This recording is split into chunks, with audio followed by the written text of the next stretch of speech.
This is the Relentless Podcast. My name is Christine. I'm a small business owner and student of success. I have become obsessed with talking with other entrepreneurs about their strategies, struggles, tactics, and routines. One of the key qualities that all of these individuals have in common, their ability to be relentless. Welcome back to the Relentless Podcast. I'm Christine Van Duzen. We took a little break for back to school, but we are so excited to be back. We're coming out swinging with today's episode. I am joined here by guest Matt Horn. He is with the Director of Municipal Services with MRB Group. So welcome to the show, Matt. Happy to be here. Thank you so much for agreeing to come on. So tell us a little bit about yourself and how you got into this line of work. Sure. Well, the work I'm doing now is just supporting local governments around the country. I've been working with local government for about 20 years. When I got out of college, I started right away working for a small city down south, working in economic development, trying to really set the table for the community to attract new business. In that place, I kind of fell in love with smaller places, smaller cities. It was bigger than Seneca Falls, but it was about 15,000 people, cool downtown. I learned very quickly about the power of small business and what that really means to a community and to vibrancy. And so I did that for a couple of years. I moved south. So the nature of like public service, if you want to work your way up, there's only so many jobs in one organization, so you have to kind of wind your way out. So I moved south to Beaufort, South Carolina, which is kind of where Hilton Head is. Yeah. I was the assistant city manager there for a couple of years. Oh, wow. And it was a different feel. It was explosive growth. So I was working on how do you manage community character or maintain community character in the face of this growth, right? The city was projected to double in size over a 10 to 15 year period. And it's known for this cool southern charm, meet downtown. And everybody was worried about the Ben Heres taking over, or the Ben Heres being run out by the Come Heres. Sure, So I did that for a couple of years, really, really loved it. Then a mentor of mine called on me to go and participate in kind of a neat experiment, which was privatization of municipalities. And in Atlanta, these cities were starting up. They were suburbs of Metro Atlanta, and the first one that started decided we're not going to hire any municipal employees except the city manager and the police and fire departments. Oh, wow. Everything else is going to be privatized. So they hired a firm, and that firm started looking for people who had done municipal work.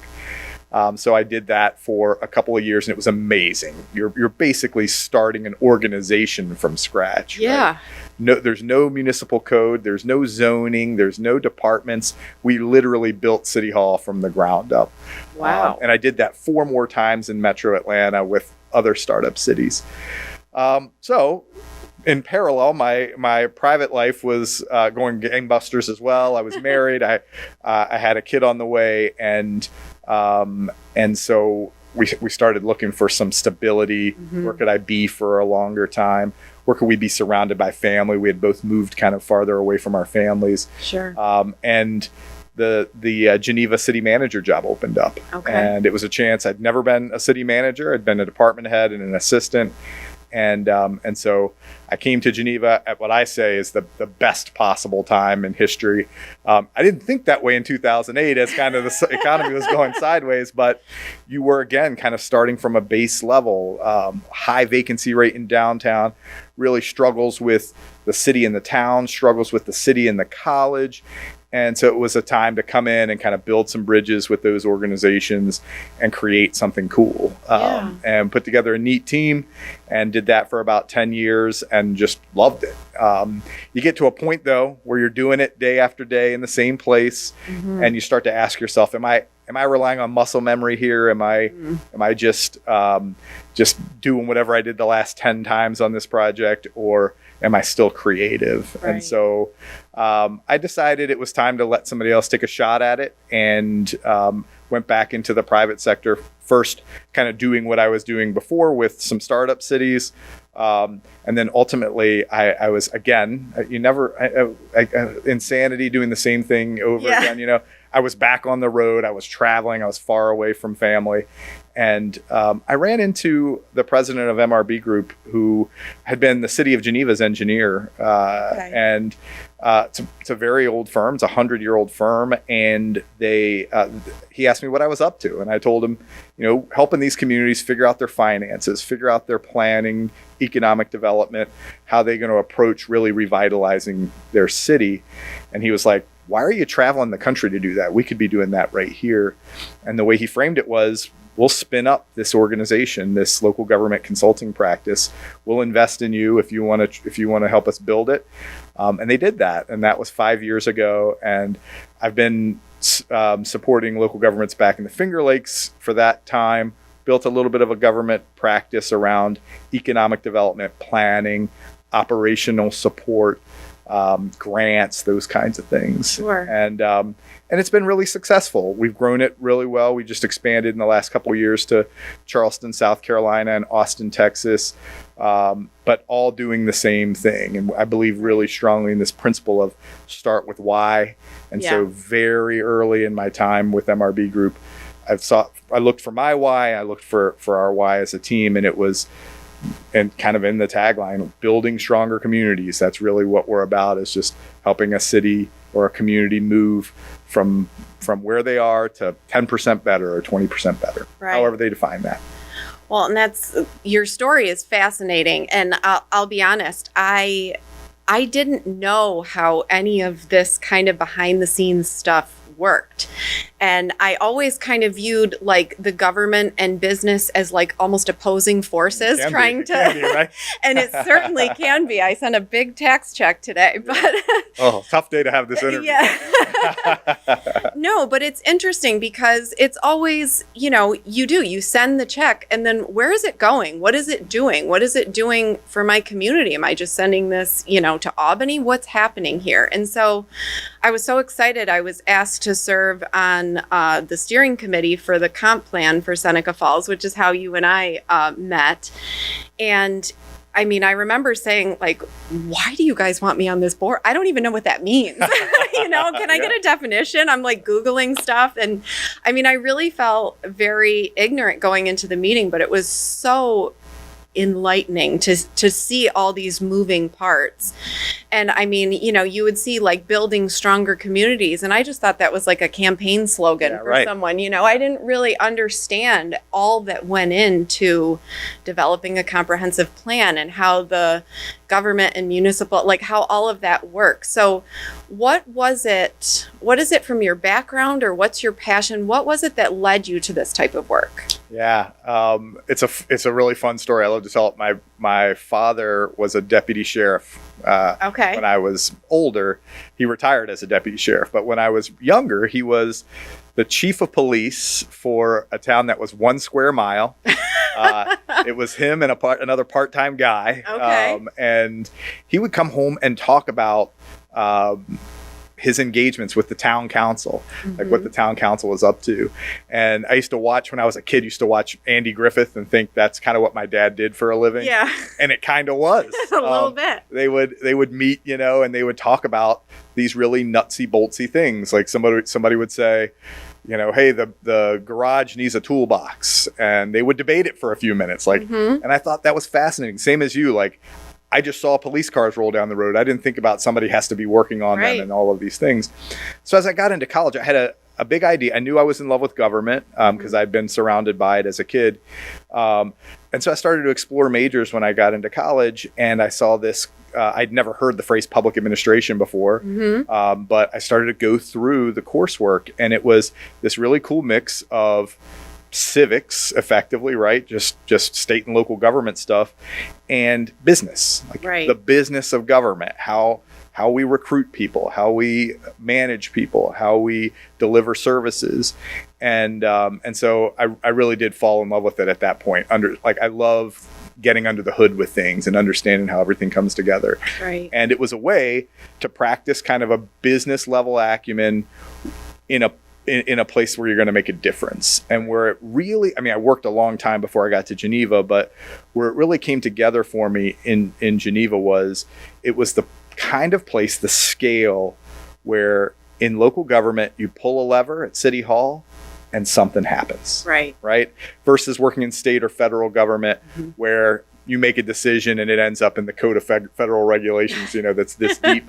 And that's volume 1 of 20. And in local government, we'd say, hey, let's make this little tweak or let's make this significant change and see how it affects things. Yeah. Small business, as an example. I mean, you just alluded to it.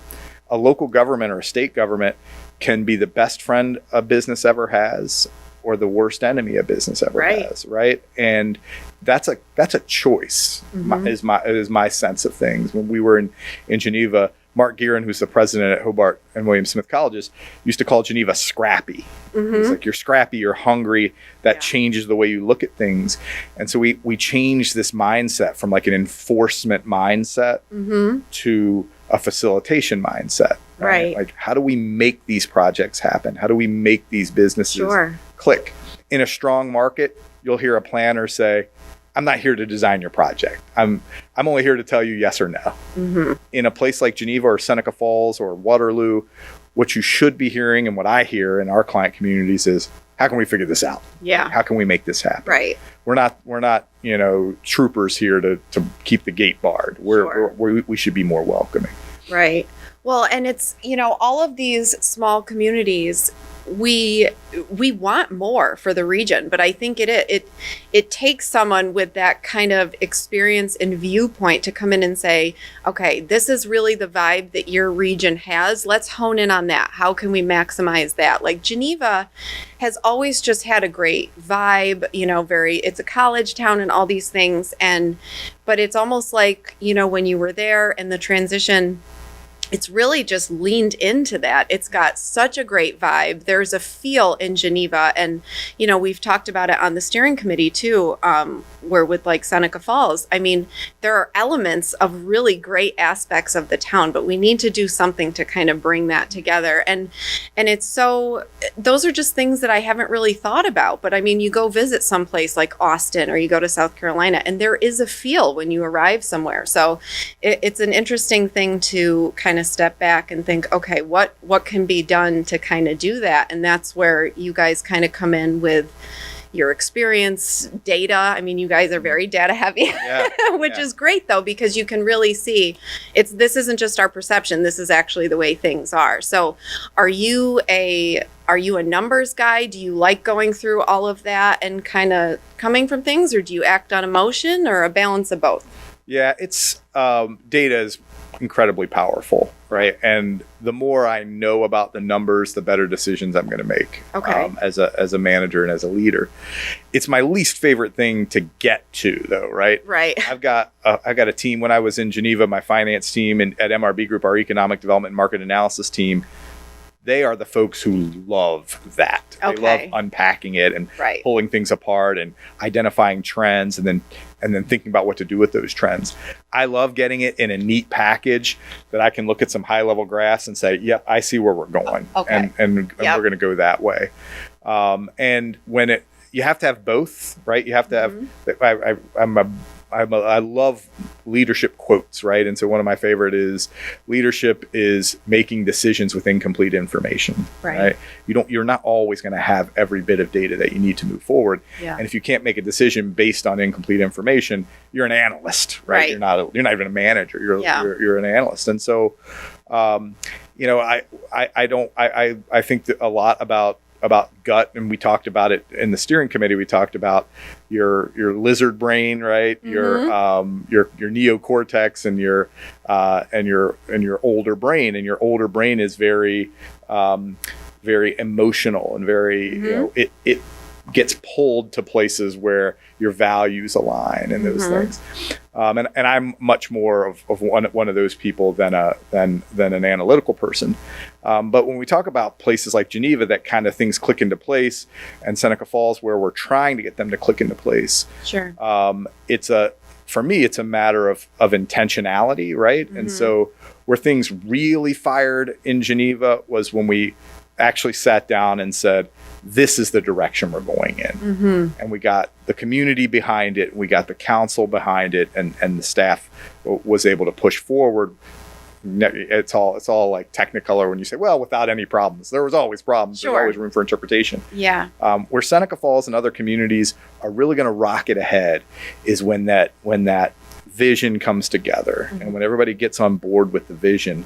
I like to say, think about the coolest places you've ever been. We talk about Austin or Charleston or Beaufort. The coolest places I've ever been, somebody designed that. Right. It didn't happen. It's not an accident. Right. Yeah. It's intentional. And as soon as Seneca Falls or any place else gets intentional about something, it's going to happen. Right. It's going to come together. Yeah. And we say, you design it or the market will design it for you. And a lot of the arm wrestling that you hear that goes on in Seneca Falls in particular is about kind of, hey, here's what the market's appetite is. And what's the community going to do about that? Are you going to jump in the river? And there's nothing wrong with that. Are you going to kind of set out your own course? Right. And that's what the comp plan's been about for me, is watching you all come together on a vision and come together on your own course. Sure. Well, and, with all of this, and you see it, at a local level, you see it at a state level, federal, politics is in the mix there somewhere. Yeah. And it can be, very contentious. It can be very spirited when it comes to some of these meetings. And, I got the feeling from you and Emma, you're very pragmatic in your presentation of, here are the facts.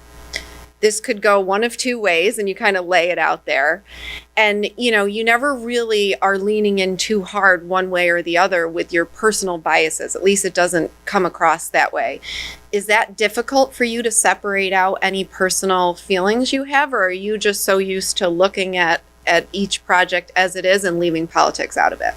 It's the most difficult thing for me, right? It's one of those things where you feel like you know the answer, right? And you're almost a teacher in front of a class, and right. The kids are getting it or they're not getting it, right? And so what we've done, and using the current comprehensive plan as an example, the class got it. Like right away, they arrive at it. But then we have to go and teach a bigger class, and Seneca Falls is a big community with a diverse set of opinions. Sure. I fell in love with this podcast originally from the title, right? Oh. The title grabbed me. I was like, I got to see what I kind of knew you, but the title grabbed me because when I was in a position where I was working on one community and I knew everything there was about a community, and I was relentless about pursuit of information, pursuit of knowledge, pursuit of alignment of values and all of that, then some people in Geneva called me the 10th city councilor, because if they were straying away from that policy or straying away from their core values, I didn't have a problem, particularly in years 8, 9, and 10, leaning in and saying, whoa, we made a decision 5 years ago to go in this direction. You guys are going in the wrong direction. And I was applauded by some, and some said, who is this guy? He works for us. Like, why is he pulling us this way? When I'm working as a consultant in communities, it's very difficult to leave your biases at the door. Right. All you can do is say, here's some best practices. Yeah. Here's what we think. In Seneca Falls, when we were talking about values, we talked about the triple bottom line, and no place is going to be successful if you just lean into finance. Right. You can get down to a zero tax rate. There are plenty of places around that've got less than a 50 cent per thousand tax rate. Are they offering services? Are they creating a vibrant place where, we go to communities that don't believe in zoning. I don't believe in zoning at all. So there's no regulation. And if, as a business owner, you hear 50 cents per thousand tax rate and no regulation, that sounds like a great place. Sounds great. Right? Until you move onto your street and you're the innovator, and then 2 doors down an indoor hog farm opens. Like, wait, no one's going to come to my fashion boutique when there's a hog farm 2 doors down. Yep. And so, you can even hear my biases now. Like, what I try to do is help people understand both sides of the coin. I was going to say it's very balanced. Yeah. Look for a balance. And that's what that triple bottom line concept is. It's like, yes, money is important, but creating a cool place that's connected, creating or capitalizing on the natural environment here in the Finger Lakes, critical. So we got to find the projects that thread that needle. Well, and you mentioned when you were down south, and I certainly see it happen here too, where, some people who maybe grew up in an area, lived there their whole lives, it's always been done this way. You kind of have that conflicting with these new kind of more visionary ideas. And frankly, not even visionary, but some things that are just happening already. And it's like, we just need to catch up and stay on top of these things before they get away from us. So how do you guys kind of thread that needle and not push those people out, but try to bring them on board with the vision that you're trying to create? Yeah, and being in the South was a good kind of a learning lab for that. Mm-hmm. I was just joking about the been here's and the come here's. I remember like putting together capital improvement plans that said we need to invest in these parks and these two parks, and council member would say, why are we investing in these parks versus these parks? And I'd say, well, this is where development is happening. Right. And he'd rock back in his chair and he'd say, Mr. Horn, the been here's ain't going to pay for the come here's, right? And people would get up and they'd say, I'm a fourth generation Beaufortonian. So I was supposed to give them extra votes, right? Because they'd been here longer than me or longer than anyone else.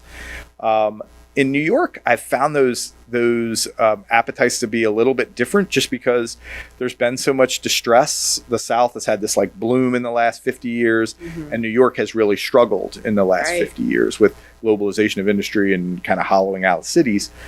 They're open to new ideas. They're looking for new ideas. They're hoping for something. And what I really love, is this steering committee is a perfect example. We've got folks on there who've lived here their whole lives, whose parents grew up here and whose parents' parents grew up here. And we're sourcing the right ideas, in my mind, from them. Like, we didn't come to the table and said, you ought to think about small business. Yeah. We had you at the table saying, hey, this is how small business is gonna change the face of Seneca Falls. Mm-hmm. We can keep chasing smokestacks, or we can keep looking for the silver bullet solution, but small business is resilient. And that didn't come from us, that came from you guys, but it's right. And so the hope is that people in the community hear you say it and say, of course, that's Christine. She's from here. Like, we got to listen to her. She knows what's going on. Yeah. The other key is tying it back to places that people remember. So if you came to Seneca Falls in the 60s and the 50s, you remember a vibrant downtown. Yeah. Right? You remember, and so talking to folks who maybe 10 years ago were saying, it'll never come back that way. And us saying, well, here's how we could make it come back that way. Yeah. And you're just going to have to get on board with it. And it means we're not going to get a Sylvania plant fired up with 5,000 employees next week. Yeah. But in the interim, here are these incremental steps we can take. And typically people get on board for it. Yeah. Well, and it's been fun because, we live in such a kind of crazy political time where for a long time it was like, oh, if you're in business, you better not tell anybody how you feel about anything. And I was like, not going there. And so I was a little nervous coming into the steering committee because, like you say, it's very hard to leave all your biases at the door. You think about it all the time. It's your life. And, going in, I would always sit next to Leah. And Leah and I are kind of on different sides of the center, we'll say. I'm a little bit right of center. She is definitely left of center. And at first we would kind of like butt heads a little bit. And she's become like one of my favorite people on the committee. And we've had some really great conversations. And I said to her, I was like, this is kind of what we need more of. Like, we need people who, like, she's coming at it. She's like, we need affordable housing. We need to take care of the lower income people. We need to do this. And I'm like, and she's like, we don't need business. And I'm like, okay, I hear you. I'm like, but who's paying for it? Yeah, it's not sustainable. And we've both kind of realized the other part of the equation that we didn't think about. Right. You know what I mean? Come to the middle. Yeah. And so it was like, I finally felt like, okay, so people can disagree.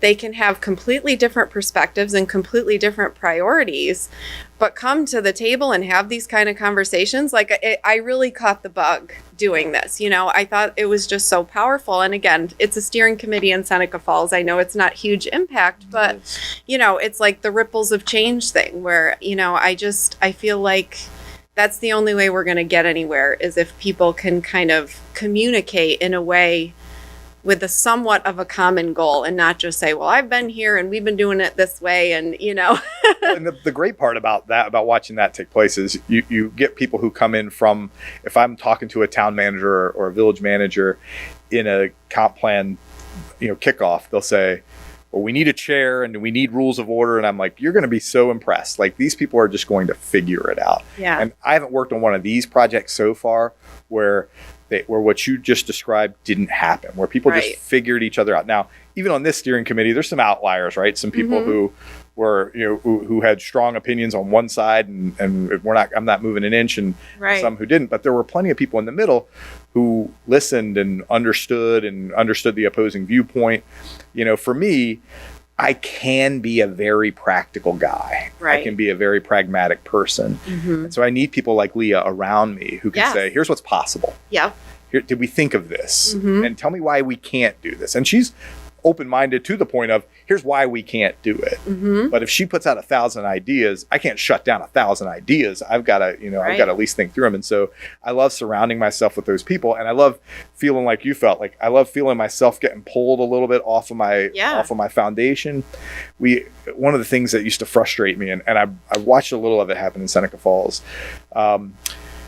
In Geneva, you have the college, and it's really close to town, and kids used to walk, they didn't used to, 2 a.m., the bars close and everybody walks back to campus. Yep. They stop at a pizza place. And so the next morning, what you see are beer cans on one side of the road from the walk downtown, and pizza boxes on the other side of the road from the walk back home. And we got with the colleges and we collaborated on, hey, how are we going to do this? We both have a role to play here. And the president of the college said, we have some money. We could put some money into it. The city doesn't have any money. So they bought $30,000 worth of beautiful trash cans. This sounds like a silly example, but they bought like $30,000 of really beautiful trash cans, which I couldn't believe how few trash cans $30,000. But they're beautiful, and they stretch from downtown all the way back to the college. All the city has to do is operate it. Pick up the trash every morning. Can you install them for us, and can you operate them for us? Pick up the trash. So we even found a third partner who was willing to pick up the trash, the Business Improvement District, which was already doing that. And they said, yep, we'll run our district a little longer. Great. All we have to do is install the cans. And I remember going to my public works folks, and they said, Matt, if you put those trash cans out there, people are going to cancel their garbage service, and they're going to bring their garbage to the curb, and you're going to end up with couches and everything on the. And I was like, come on, man. Yeah. That's crazy. We can't operate to the lowest level. And we installed them, and he did it begrudgingly. And 2 weeks later, I'm driving into downtown, and there's a mattress leaning against one. I was like, oh. And I went back to the office, like, getting ready to say, you told me so. And I heard him talking to his guy saying, go get that mattress before anybody sees it. And I was like, man, I'm sorry. He was like, no, I can't believe how well this is working. That's the first mattress. I thought there'd be a bunch out there. Right.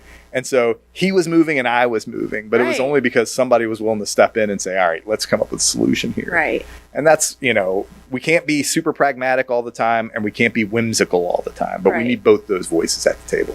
Well, and I think, unfortunately, what's happened so much to our small communities is we do so much just like ruminating and this is wrong, that's wrong, that there's no vision. I mean, everybody can point out all the flaws of the area, but I mean, if you're not moving anywhere, and everywhere around us is growing. I mean, people are leaving New York, they're going south, they're going to Austin, and so it's like, if you're not moving forward, you're losing. And so it's just so important that, to just try to make changes. And I mean, trash cans doesn't seem like a huge thing, but it got it done. Yeah. It achieved something, and it was a step in the right direction. And even, if you set out to be here and you only get here, at least you're still moving forward. Yeah. Mike Nozzolio used to call it paralysis by analysis. Yep. Right? We just kick the tires. Yeah. We just keep walking around. Well, what we should do. Yeah. That's another reason why the work I'm doing now, people look at it skeptically, like another plan, another study, another blah, blah, blah. Right. And Nozzolio said, I don't mind funding a plan, but I want it actionable. I want to see you're going to do something with it. And so in our comprehensive planning process, we made sure, and you saw people frustrated at the beginning and frustrated at the end. The people frustrated at the beginning are the let's get something done people. Mm-hmm. Why are we spending so much time on vision and value? Like, we know what we want, let's just do it and get it over with. And the people frustrated at the end, we're kind of bored with the nuts and bolts of it. Mm-hmm. But at the end, what you're going to have, hopefully, I mean, if the board adopts it, is just a roadmap. These are the things we can do right now to kick this thing forward. Right. And I think it's the best possible tool for moving a community forward. It's hard to argue with all the work you all did to get it done. Yeah. Well, it's definitely been an exciting process, and it definitely feels like something is in motion, which has been exciting because I've been on other committees before, and it did feel a little bit more like, oh, busy work. Okay, maybe a subcommittee will meet next, and it's like, are we doing anything here? Are we just talking a lot, And but felt more like a coffee clutch at times. But so in your line of work, you have to be up to date on local news, state news, national news, all of it. How do you do all of that? Like, while doing your job, while doing all of the things? Yeah, it's something that first you ingrain in your full team so that everybody's looking around, right?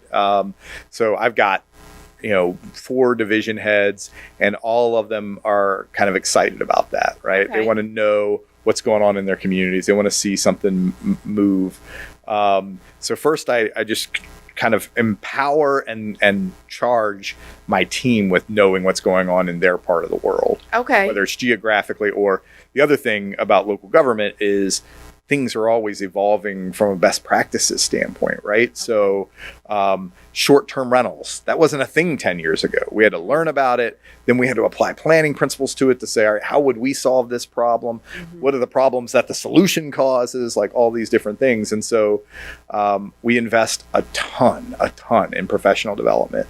Okay. Our planners and economic developers spend at least 40 hours a year, just dedicated to evolving their craft. That's what we really want them working on. And then the division heads themselves are responsible for knowing what's going on in their communities. So I'm fortunate to be a Finger Lakes guy. And so I get up in the morning, and the first thing I do is read 5 newspapers. I mean, that's my 5 a.m. chore. You read 5 newspapers, you figure out, all right, who's up to what. The thing I'm not good at yet, because I come from the public sector where, I'm the person people try to network to, and networking from is not something I've had to do historically. One of the things I've got to work on and get better at is making those calls to check in on Pete Socia, once a week. Like, all right, I know the projects we have, but what else are you wrestling with over there? What else can we be supportive on? Sure. Not from it works out from a business standpoint, but from a living our brand standpoint, like, if he's wrestling with something, if he's struggling with something, and I know what to do about it, right, I want to help him. These audits that come out and get a ton of press, my heart breaks when one of our client communities gets one of those audits, and I see the problems, and I know we could have helped them with it. Right. And so what I've got to get better at is digging deeper. But in terms of knowing what's going on and understanding it, I just rely a lot on my team and on my love of small town news. It's my favorite thing. Mm-hmm. Well, and obviously too, local policy is important, but also state regulations and changing federal regulations are very relevant too, because you can, and I think I said this at the plan too, it's like we can have all of these things in mind, but then the state can come in. We saw it during COVID. They came out with these regulations that we had to, abide by, and it totally changed everything. And so, do you watch any news programs? Do you just kind of get like the headlines on stuff like that, or does it just kind of reach you? I hear a lot of people say, I get what I need to know. Spent a lot of time on fingerlakes1.com. I know that's my main. I've worked in New York through like 10 governors. I feel like nobody served out their full term. Yeah, wow. And so, but particularly the last couple, Governor Hochul and Governor Cuomo, have been magnificent about just like broadcasting policy change. Here's what we're looking at. Here's what we're studying. Right. Here's where it's going.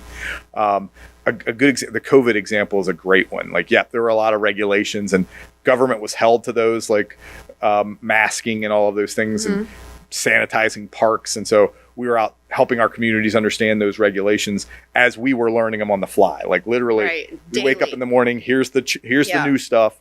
We have a mailing list, like an e-blast list of our client communities. Hit the e-blast to say parks now have to be sanitized 3 times a day, not twice a day. And then on the positive side, I again, this is one of those things where there's too much information to get out. There's too much, and we have to figure out which is most important. And so they put out these relief funds, and I thought, well, that's what you pay attention to is revenue. So everybody's got that down. Yeah. And I started to hear from communities like, we don't know what this is. We don't know. Can you help us understand what this is? And it literally was, the government's going to write you a check for $1 million and you can use it for whatever you want. Yeah. But it has to be used by this date or they're going to claw it back. It has to be accepted by this date or they're going to claw it back. Yeah. And we lost a few. We had a few communities who looked at it and said, oh, we don't own water and sewer, so we don't need this money. Well, it's not just for water and sewer. There's a bunch of other ways you can use it. And so we've created some tools to make the information go back out too. As we get it in, we spin it back around to our communities. We have a monthly, we call it the Municipal Boot Camp. It's a free digital classroom that our partner Hancock Estabrook, which is a law firm that we work with a lot, we partner up with them. They do the legal side of the issue. We do the community side of the issue. We just did cannabis last month. We're doing brownfields next month. We've done short-term rentals and comprehensive plans. So that as we're downloading this information, we're getting it back out the door as quick as we can. But it is reading a ton. It is paying attention to a ton of, I feel like Governor Hochul in particular, you get 3 emails a day and you gotta pay attention to them, know what's up. It's back to that muscle memory thing. You got to make sure you're never relying on what you knew last year. Sure. You got to know more. You got to know what changed. Yeah. And so yeah, I mean, I wouldn't say it just comes to me, but I have created a rhythm of, I know these are the 4 news sources I have to read. These are the headline words I'm looking for. These are my client communities. I'm reading every one of those stories if it's a client community. Right. I want to know what's going on there. And then, being responsive, answering the phone, getting the information from the client that they need. And then, like I said, I'll get better at this, but then being more proactive to say, what else do you need? What else are you looking for? Well, and you mentioned cannabis, and that's actually an interesting line of something that I've given a lot of thought to with regard to business and the regulation and everything that's gone on. So what do you think is the future? What does that look like in New York State? I mean, we've seen it, in Colorado and these other places where it really became a great revenue stream. But I mean, are those good examples that New York should look to follow, or kind of what's the temperature check on that right now? Yeah, well, in a lot of ways, I would say, thankfully, New York's a little late to the party, right? You listed some examples of where this has rolled out. And we can pay attention to those and be smarter than those. New York also has its own value set, right? New York has a much more aggressive kind of social agenda than even California or Colorado had. And so New York's taking some additional steps to make sure that this is not just a money grab. This is not just not just the Wild West. I think you're going to see kind of an evolution of regulation over the years. It was, I wouldn't call it a stumble out of the gate. It was they made a huge step forward and they tried to do it relatively quickly from zero to go. Right. And when you do that, you'll find big holes, right? Some of the big holes that opened up in year one were what we called the sticker shops, where I'm not selling weed. I'm a weed consultant, and I'm letting you try it to see what kind of weed you want. And so I'm it's giving like a way around licensing. Yeah, exactly. And the state had to sit and think, how do we fix this without slamming the door shut? And so over the next 3 years, I would say you're going to see a gradual evolution of these rules. Ultimately, I think it's going to look a lot like alcohol. The licensing process is shaping up in that way. Okay. The community. We were talking before we sat down about the tactic a community uses to message what it's going to do. Mm-hmm. So the way this started with local government was the state said, we're not going to force this on anybody. You can opt out of marijuana sales up until this date. If you opt out, you can always opt back in. Okay. If you don't opt out, you're in, and you can't opt out later. You can't change your mind. Because people invest a lot of money, they get a business going, and then the local government says, nah, we're not doing that, right? And so a lot of communities 2 years ago said, well, I can't opt in. I don't even know what the regulations are. Mm-hmm. And so that was a nice way of, if you're a cynical person, you could say that was a nice way of saying, we don't want marijuana here, but we're not going to upset a bunch of people. So we're going to wait and see what the regulations are. Sure. So the regulations are out. They just came out. They've just been finalized. So you're starting to see those dispensaries open now. So a lot of those local governments that opted out are going to feel pressure now to opt in. So I think the places like Geneva, who basically said, hey, we need economic development. This is part of economic development. Sure. We can be more progressive than that. We can be smart. They jumped right in the pool and said, we'll figure it out when the regulations shake out. And there were other communities who were more conservative who said, we'll wait and see. But ultimately, I think nationwide, it's going to be far more mainstay, right? Yeah. It's going to become less and less of a big deal. Right. Ideologically, I don't really have an opinion one way or another. Mm-hmm. If it's properly regulated and the community values align with doing it, then fantastic. Right. Honestly, we always do these numbers. People talk about revenue, and when we looked at Colorado, for example, monster revenue numbers. Right. There were monster revenue numbers that were aggregated from the state, from the total state. And Colorado is a different place culturally than New York. Right.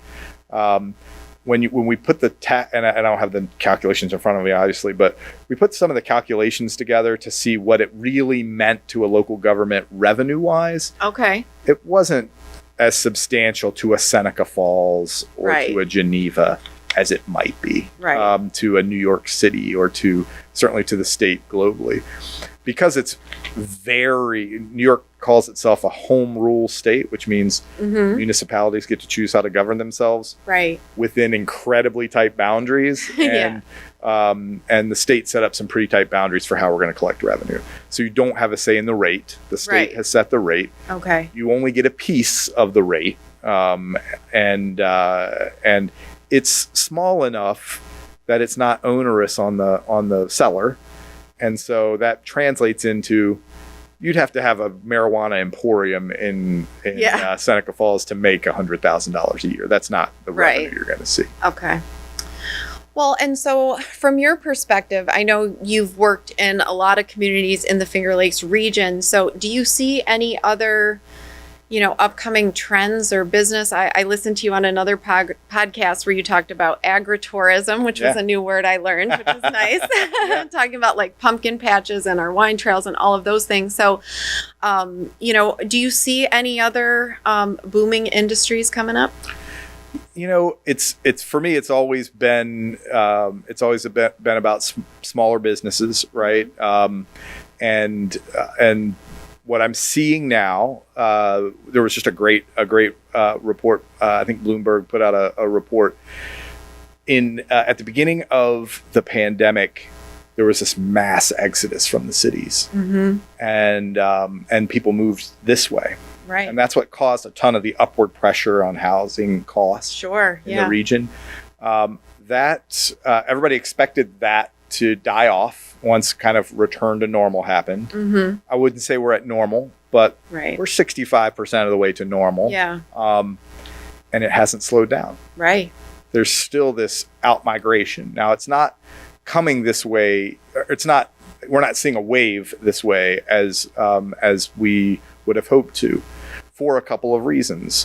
One, reliable, high-speed internet, right? That's something that has to be adopted globally for you to attract remote workers. Yeah. It's a simple answer, right? Yes. And a lack of housing choice. Yes. We've got Seneca Falls is a lot like other Finger Lakes communities. There's a Seneca Falls house, right? You know what it looks like. You can picture it in your head. And it looks a lot like a Geneva house or a Waterloo house. They were all built in the 20s or in the early 1900s. They're really old. They really haven't had a lot of them haven't had a lot of love, and they almost require home ownership. They require a big maintenance budget, and so when someone's sitting in New York City saying, you know what, I saw this documentary about the birthplace of women's rights. Seneca Falls sounds like the place I want to be. And they start looking. It's not that it's so much cheaper to buy a home in Seneca Falls than it is in New York City. It is. Right. It's that there's not a lot of choice. Right. There's not a lot of diversity in housing stock. Right. Seneca Falls has made some moves, which is great. One of the early things that we started doing even before the comp plan was looking at real hinky zoning things. Right. We're real weird regulation in Seneca Falls. One of the, and I don't know how the Seneca Falls regulations evolved. I know globally how these downtown housing regulations evolved. Downtown housing historically has been very inexpensive, and which means it attracted a certain socioeconomic group. And city fathers or village fathers thought, ugh, I don't want that group downtown. And so what they did was throw up a lot of roadblocks to prevent housing development. Okay. In Seneca Falls, the weird roadblock that I had never seen before was you could have one apartment per floor per storefront in your building. Okay. Right? Which is something I think about, and I think about kind of the rhythm of a downtown, lots of storefronts. Maybe that makes sense. And then you get to Parker's, right? Which has one storefront for 8,000 square feet of space. Yeah. Which means the upstairs apartment also has to be 8,000 square feet, and the apartment above that has to be 8,000. Well, it doesn't have to be 8,000, but you're going to have a lot of leftover space if you make it a manageable size apartment. Right. And so the town board at the time said, get rid of that. Let's clean that up and let's make some changes there. And what you will see over time is as those regulations get cleaned up, the market starts to open up. Geneva had a really weird rule: only 1-bedroom apartments in downtown, because they didn't want families to live there. They wanted single people only. Okay. And so what happened was in the 80s, the county said, wow, for our affordable housing efforts or subsidized housing efforts, we need a lot of 1-bedroom apartments. So we're going to put all of our subsidized units in downtown Geneva, which changed the face of the market, right? And did the opposite of what the city leadership at the time wanted to do. Once we knocked down some of those regulatory barriers, and I mean, in parallel, focused on small business, focused on filling storefronts, now, there's couple hundred upper story apartments in downtown Geneva. And what happens there is it feeds the demand for more storefronts, right? And you create this 24-hour downtown.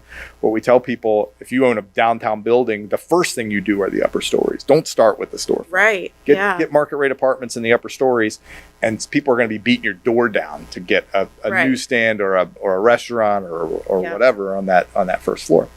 So in terms of what the trends I see remote work still as a big thing. I see rural living trumping, and Seneca Falls as rural, small town living trumping bigger city living still as a trend. And so we have to prepare ourselves for it. In the Finger Lakes, the other thing that's out there that's happening is Micron.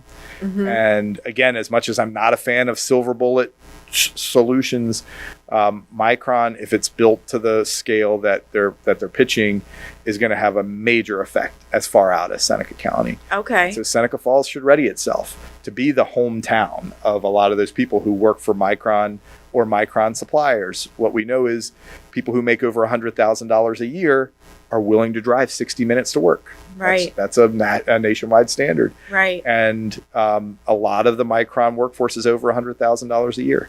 and so Seneca Falls becomes an option. And so just preparing ourselves for that. The county's doing the right thing. They're just finishing their housing strategy now. The Finger Lakes generally is focusing on broadband. Seneca Falls just working on this micro enterprise strategy. The comp plan calls for some more of that.